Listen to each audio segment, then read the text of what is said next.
Cleveland is a city of champions once again. The Cavaliers are NBA champions. Cleveland, this is for you. Good evening, Cavs fans, and welcome to another installment of the Block the Shot to Stop, a Cleveland Cavaliers podcast brought to you by the wonderful people over at the Blue Wire Podcast Network. I am Tim Daniel. He is Skylar Webker. I believe, if I remember correctly, Kevin is actually at the United Center, probably on his way home tonight from a late Cavalanche, where the Chicago Bulls take a 139-117 loss to the Cleveland Cavaliers as the Cavs expend their win streak to 11 straight. Before we do get into the game, I just want to real quickly. So obviously this past weekend was our live show at Southern Tier Brewing in Cleveland, Ohio, a block away from Rocket Arena. And man, Skylar, it could not have been a more fun weekend. Great hosts. We got to grow our audience a little bit. We ran out of t-shirts that we were giving away. I know everyone wants a free t-shirt. We had family come, all of our wives were there. That was super cool. I know your kid had a babysitter, but I look so forward to seeing you at the next one, when that might be. But I had old friends I hadn't seen in a long time come. I had family. Kevin's family was there. Man, it was such a great turnout. And then all the new people, all the new Cavs fans we met. Yeah, it was an unreal Sunday, and we could be more excited and more grateful to Southern Tier for that. Yeah, thank you, Southern Tier, for putting us up and welcoming us. They had all the equipment ready for us. They were, absolutely awesome. The service was awesome. The food was awesome. The beer was awesome. And then yes, just like you said, yeah, it was. Your wife got to come home with a free 18-pack. Yeah. What? Hey, she earned that. She guessed. She got the trivia right. She did. But yeah, it was just great to see all the people and meet listeners and, a lot of people that had no idea who we were, but was happy to be there with us and do the trivia. And like you said, free t-shirts and everything. It could not have been any better. And I can't wait to do it again in the playoffs. Yeah, I know my daughter had a whole lot of fun being able to just run around and go everywhere. So it was a lot of fun to see. But yeah, just an awesome weekend. And then we got a Cavs win. Obviously, I know we didn't do our typical post-game show after the game Sunday against Portland because Kevin and I were there and you were on your way back to Columbus. But we are back on our regular routine. We have tonight. We are back tomorrow. Tomorrow's a city game, so they're going to wear the blue. So that'll be fun against Miami. But let's get to tonight, man. So a 139-117 win. And this was a late Cavalanche that really put the game away because it was pretty close for a while. Obviously, Mobley got the game off today due to rest. And the Bulls were out. Just about everyone, it looked like at first. No Kevin Huerter, no Josh Giddey, no Vucevic, and a few others. But all the guys that did played really well. Jalen Smith played well. Kobe White played well. Modest Buzelis played well. Kept themselves. They were in the game for a long time. Darius Garland got off to a slow start. And then the fourth quarter, the crew kind of takes over. Mitchell has another great game to continue his momentum for being named Eastern Conference Player of the Month, which I want to make sure we get into that. Him and Mobley and their accolades, their awards for February. But man, just a really fun ending to the game for the Cavs and keeping this thing rolling. 51-10 now, Skylar. Yeah, I think Brad Daugherty said it best on the broadcast was like, this is the going into halftime. This was the best half of basketball that the Bulls have played all year, and they still were only down or were only up one. I'm tired of the slow starts. What is it? Three in a row now that they've been double digits. Yeah, they're trailing double digits in the first quarter or in the first half of the game. So this Cavs team, they don't quit. Doesn't matter who's on the other side, whether it's Boston or Chicago, they don't quit. Are we sure that they've dominated this regular season so much? Are we sure that they're not just like trying to make it harder on themselves to see if they can just give themselves a challenge to just get down as many points as possible and then make a run? Because it's 3 games in a row now. They've been down at least 15. Yeah. I mean, what is it? That's kind of some masochistic coaching right there. Like, Yeah. just see how much pain you can inflict upon yourself first. Remember when like LeBron would like lose the ball and Patrick McCall would scoop it and he would tell him to go ahead and drive to the rim and then he would swat it? That's a Yeah. metaphor for what this team has been doing the last few years. It's just like a cat playing with its prey. All right, man. Let's go through some individual performances. I talked about Mitchell already. Was awesome. Really, I mean, really, as the game was kind of being really slow to start out, I thought he was great. So obviously, the box score shows a really good game for him with 28 points, 7 rebounds, 5 assists, 13 of 14 from the line. He was very physical and driving to the rim because he knew his 3-point shot was hitting tonight. And I thought really kind of was terrific in that circumstance.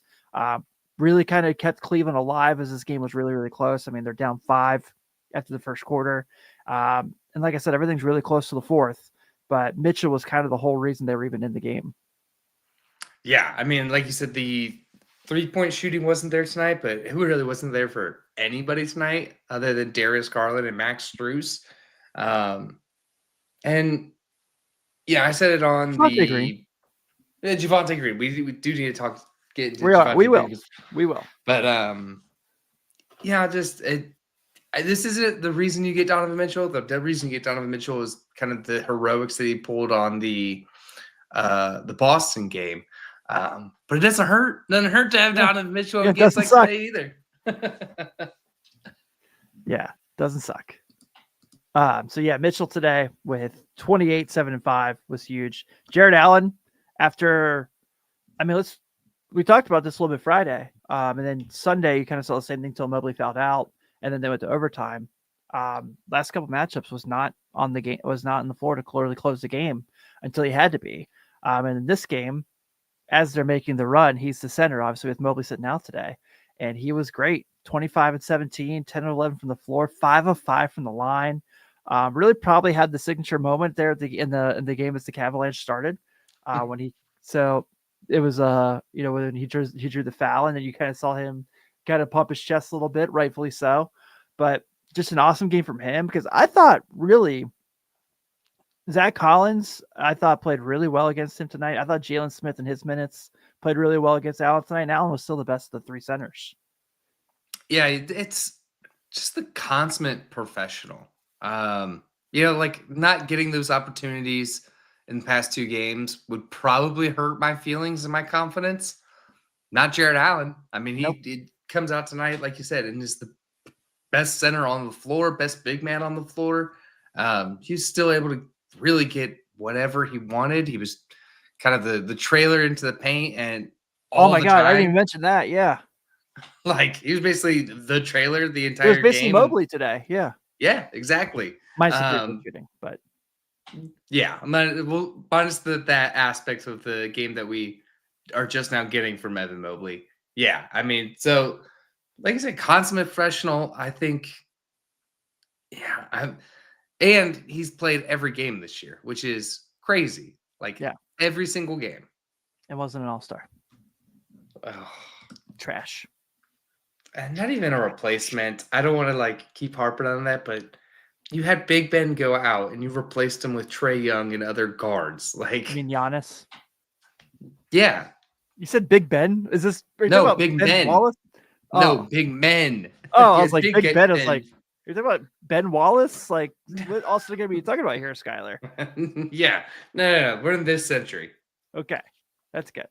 But yeah, Allen was really good tonight. So, and then Garland tonight, like you said, the 3-point shooter was 3-point shot was falling, not so much as from 2. Played about 30 minutes tonight, 19 points, 7 assists, 5-11 from 3.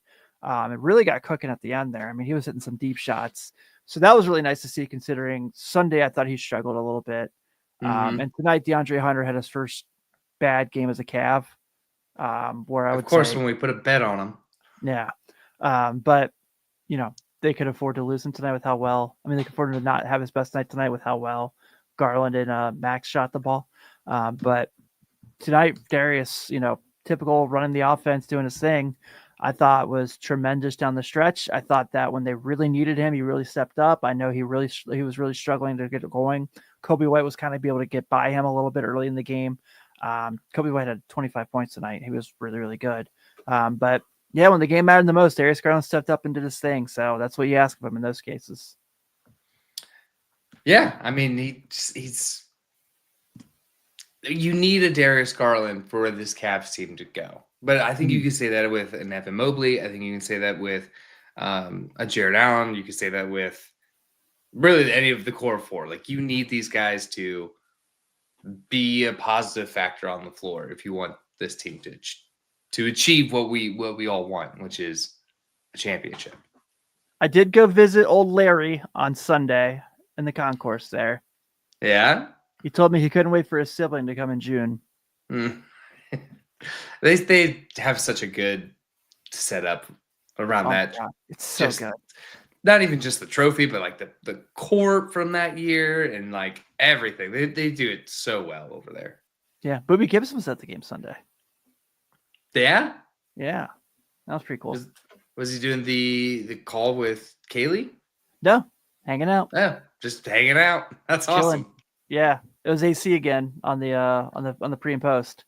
I Mhm. walked by real quick, but yeah, I had the genius idea of looking on SeatGeek to see what seats were available while we were already at the game, and saw what was available down there, and was like, I'm going to slide down there. Hey, why not? Yeah, We do it in baseball all the time. right. Buy the Yeah, $5 tickets and go get.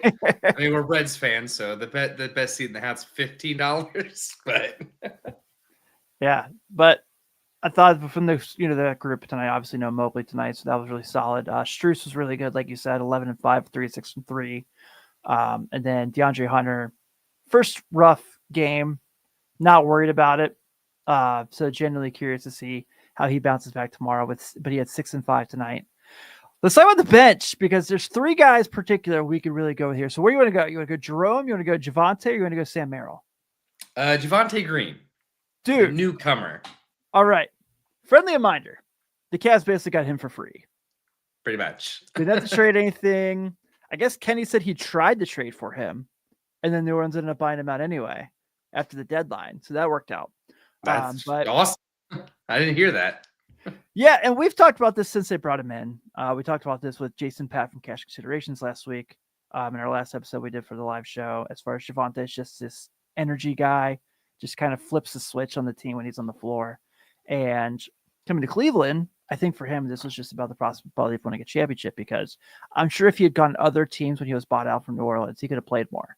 And on this team, he's, a guy you can literally have guard 1 through 5, 1 through 4 at least. And tonight, with Mobley being out, was a guy who played a little more 4 than he normally plays, but is really physical. So he has 11 and 6 tonight, 2 of 3 from 3, 4 or 5 from the floor. And I thought seamlessly fit into Cleveland's offense. And obviously, what you get from defensively.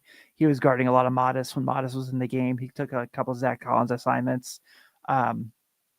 I really thought that what he played, and this is his first time really getting extensive minutes. I know he played in a blowout game last week, but I thought he was really, really good. And I felt like he just kind of fit perfectly with what the Cavs need from a bench guy. I agree. I think I'm curious what Kenny does once we get into the playoffs because rotations get shorter. But I'm kind of biased. Kenny's not going to change. I don't think his minutes will get shorter. Other than maybe in close crunch time games, have to win them. But I think Kenny might still run 10, 11 deep than in the playoffs. And I hope Javonte Green is in that rotation. I mean, he provides you excellent defense on top of kind of being sufficient enough in an offense and so that he can thrive in Kenny's system. Yeah. Bulls fans remember when he came on the floor tonight, they knew what they were getting. A revenge game.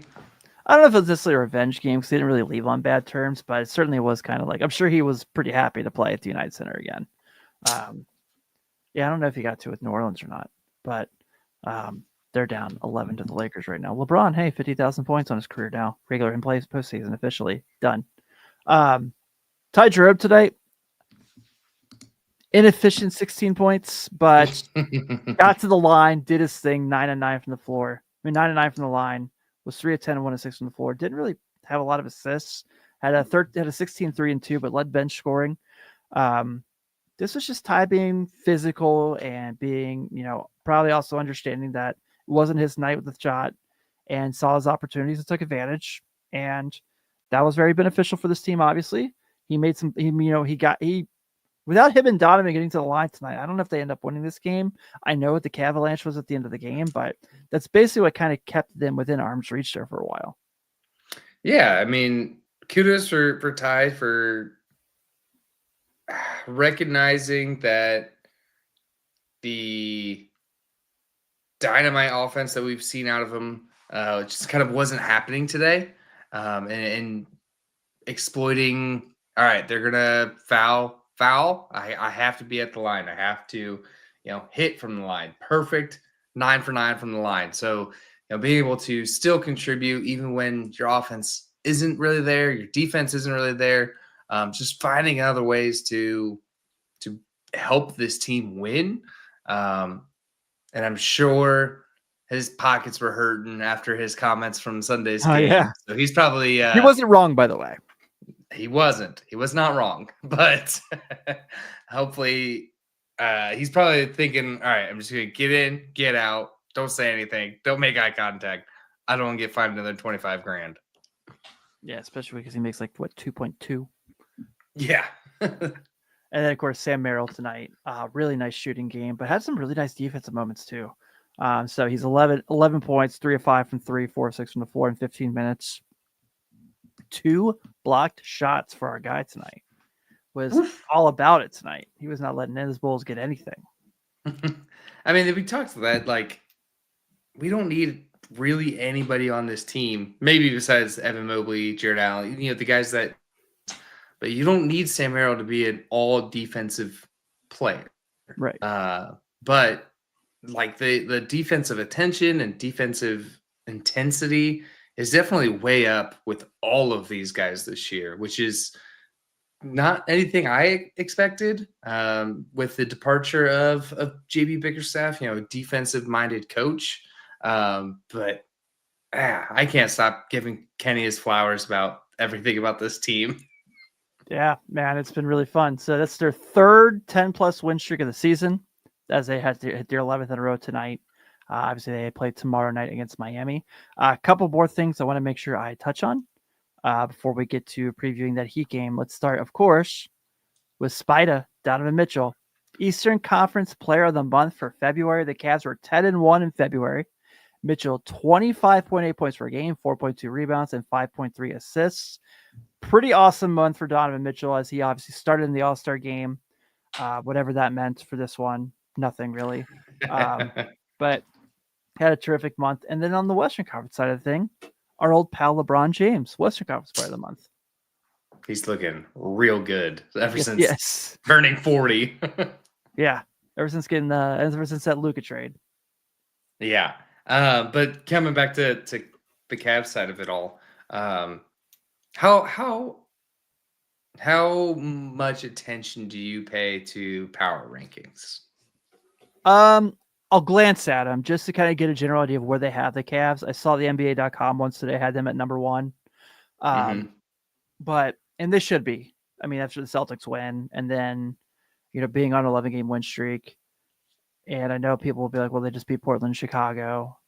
But the way they won those games, I think helped a lot. And I thought, so I saw that they were number 1, but I didn't read the description of what they said. So, well, I watched them throughout the year, and the power rankings have consistently been against the Cavs. We've always been 3 or 2. They always put OKC or Boston ahead of them, even after we beat these guys, even after we're 15-game win streak. They always seem to just favor these other teams. So it was real great to see that the Cavs are in the number 1 spot of the power rankings, that Donovan Mitchell, Eastern Player Conference Player of the Week or month. Like it's just real satisfying to see all of these things start swinging our direction, start seeing the credit that these guys have earned, being highlighted and spotlighted. Yeah, and then Evan Mobley gets Defensive Player of the Month. Yeah. Skylar, I'm going to read you some insane Evan Mobley stat here that I did not realize before today because I hadn't looked at it. Put your Evan Mobley fan club caps on. All right, so obviously the Cavs led the East in defensive rating for last month. Mobley is second in the East in blocks per game. You know how many his averages for shots contested a game? 50? 11.4. Jeez. That's bananas. That is bananas. That's bananas. So yeah, Evan Mobley out there doing the darn thing. Tamati Kamara was the Western Conference Defensive Player of the Month. And JB Bickerstaff, another old friend, gets Eastern Conference Coach of the Month. So they are playing very well. So shout out to JB. We got some good and bad news from old Cavs this week. Obviously, we get JB and LeBron, and then when Kyrie tears his ACL, well, that sucks. But yeah, I did see. So I did, like you said, I saw you said the Cavaliers at number 1 for the power rankings. So that is some fun news. Buddy, go ahead. I was just gonna say I feel so bad for Kyrie. I feel so bad for Mavs fans. Like the season that they are having just hurts to watch. So like I feel so bad for them and Kyrie, but and Kyrie's one of those players that like doesn't matter what uniform he's wearing, I will always remember him as a Cav. He will always be a Cav in my head. And I'll always root for him. Yeah, for sure. So you kind of mentioned something that I wanted to kind of point out and real quick before we get to the Heat game. And you mentioned the fact that Cleveland's kind of always disrespected because of OKC and Boston, these power ranking things. And obviously you're right. But the thing I think that jumps out to me that really annoys me about it is the thing that we keep seeing about the Cavs is, well, they need to win a playoff series. We see them do it in the playoffs. Boston, okay, sure. They won the title. The hell is OKC done in the playoffs? Like, they're great. They're awesome. I mean, they're really, really good. I enjoy watching them play. But you can't go well, the Cavs got to prove to us in the playoffs they can do it and not say a thing about OKC, who this group of guys has not done it. Yeah, exactly. It drives me up a wall, Kendrick Perkins. Shut up. Like, I know you were the... I don't get it. Buddy, he looked so stupid in the Friday after during the Boston game when he was like at play. He's like, "This was an ass cooking," but Cleveland can't hang with these guys. I was like, "All right, I know you're a former Celtic, but you're also a former Cav, so show some respect." Former everything. Yeah, actually, former member of the Thunder. Yeah. So, yeah, also really, really bad. Currently, really bad at takes on television. So bad. Yeah. Like Stephen A. Smith I would say 50-50, but he's been really big on the Cavs, really big on the Cavs actually are a legit. Yeah, I saw that Mad Dog clip where Mad Dog was like talking about how they don't have a chance. And he's like, "Have you not been paying attention?" Yeah. Which I normally don't like Stephen A. Smith, but that made me laugh. Well, Stephen A's been staunch on the point that the Cavs are the biggest threat to the Celtics for the championship. And so Stephen A has been really good at supporting the Cavs and shedding a light on the incredible season they're having, the incredible what this team is achieving. But yeah, I think Kendrick Perkins well, we'll see. He just always poo-poos on it and well, Boston didn't have these guys. Boston also didn't have those guys when they were up 25-3. Exactly. And you were feeling real good about them then. Yeah, exactly. It's always goalpost moving. Yes. Yeah, it really annoys me. That's why I don't watch ESPN flat out. The talking heads are buffoons. Same. Yeah, I know when you had Bob Fear the Throw on, you guys got into the Bon Temps conversation, which I also agree with that. But yeah, I think 8 games up in the Celtics now, 11-game win streak. Feel pretty good about where things are. I would say that's pretty easy, pretty simple to say. My question is, since we're kind of going through this stretch now, as we got 21 games left of regular season basketball. Who sits Yes. tomorrow? Does Garland sit tomorrow? Or does Allen? Or both? Probably, I'm going to say Garland. I think Jared Allen wants the Iron Man 82 games. Yeah, you're probably right. I think can that's see probably important to him. I can see that. All right. So, hey, good news again for tomorrow is that the Cavaliers are once again on national TV when they host the new look Miami Heat. First time the Cavs will be playing the Heat since the Jimmy Butler trade. So we'll get to see Andrew Wiggins, former Cavaliers #1 overall pick, in this matchup. The spread currently opening up. We don't have any prop bets yet. I'll get one out tomorrow, obviously. Cleveland is an 11-point favorite, but I've been really enjoying these national televised Cavalier games of late. It's been really, really fun to see them on national TV a lot. Yeah, it is fun to see him on national TV. I love seeing the league kind of flex them into the national TV because, Yes. like, a lot of the games that we've had national weren't originally nationally televised games. The league is kind of just supporting the best team in the league and showcasing the best team in the league and getting more national games out there, which is great for us. But yeah, I'm looking at the matchup predictor on ESPN. Whoo-wee. 14.5% Miami, 85.5 Cavs. I mean, they're predicting heavy favorites. All right. So here's further proof that divisions are stupid and should not be a thing in NBA basketball. The Miami Heat are 2 games under 500. They are first place in the Southeast Division. So trash. I mean, when 2 of your teams are the Hornets and Wizards. That's fair. I mean, is it really that hard? Yeah, that's fair. They're not bad defensively, though. So they're 7th in opponents' points per game. They're 12th in defensive rating.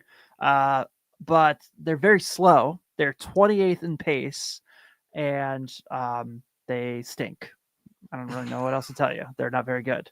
But they do have good players: Hero, Bam, Duncan Robinson, Andrew Wiggins now. Davion Mitchell's there. I like Davion Mitchell. But let's see, what's their injury report look like for tomorrow? No Jovic tomorrow. Obviously, Drew Smith's out. Jaime Jaquez, Kelly Ware, and Andrew Wiggins are all day-to-day. And they did not play Monday in the Washington game, so I imagine they'll play tomorrow. And Davion Mitchell also day-to-day. So may see a healthier Miami Heat team tomorrow. I don't think it's going to matter. I don't think it's going to matter either. I don't know if you see all of those guys. I don't know if you see all of those guys. They might. Because did they play today? No, they played Monday. No. Okay. Yeah, you're right. You did just say that. So, yeah, I don't think it's going to matter in Cleveland. I thoroughly think it's going to be the 12th win of this win streak. But stop it with these cold starts, guys. Holy cow. Make us feel good about these for once. That's what we asked for it. Yeah. I'm trying to think of anything more to say about this Heat game, but I don't really have anything. Kello Ware's fun. That's about all I got.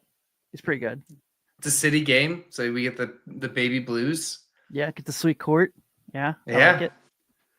Yeah, it'll be a fun one, man. One of these days, the Miami Heat will be really good again, and we're gonna cherish these games. So I can never count them out with Pat Riley and Eric Spoelstra. Spo, yeah, they're insanity. All right, dude. Well, I know this is a bit of a shorter episode than normal, but before we get out of here, got anything we should touch on before we roll? I think we talked about all the off-court stuff. The power rankings, the awards, Southern Tier, and again, shout out Southern Tier. If you are in the Cleveland area, please go check them out. They're a great place for pre-game, post-game, like getting food or beer. The wings slap. The wings were very good. You said that they do like a MAC tournament there, or something with March Madness. They said that, yeah, so Cleveland is hosting the first 2 rounds of March Madness this year. So they said that they are going to be doing some events there during March Madness. And then, of course, the Mid-American Conference always has their conference tournament in Cleveland every year. So if you are in town, go watch that. Specifically, my boy Travis Steele and the Miami Redhawks. So, Hey. yeah. All right. Well, I think with that being said, we'll go ahead and close out tonight's edition of the Block the Shot to Stop. We'll be back tomorrow with our prop bet of the day. Got to get us back on the win streak there. And also with Kev and Skylar recapping the matchup against the Miami Heat. If you are just checking us out for the first time, whether you met us and got to know us at Southern Tier this weekend, or you just came across us here, thank you for hanging out. Please take a second to subscribe to us on your podcast app of choice. If you could be so kind to leave a nice little 5-star review, that would mean a lot. And of course, subscribe to us on YouTube and like this video if you can as well. But on behalf of Skylar Webker and Kevin Lynch, I am Tim Daniel. Everyone have a good night. We will see you tomorrow. And as always, Go Cavs.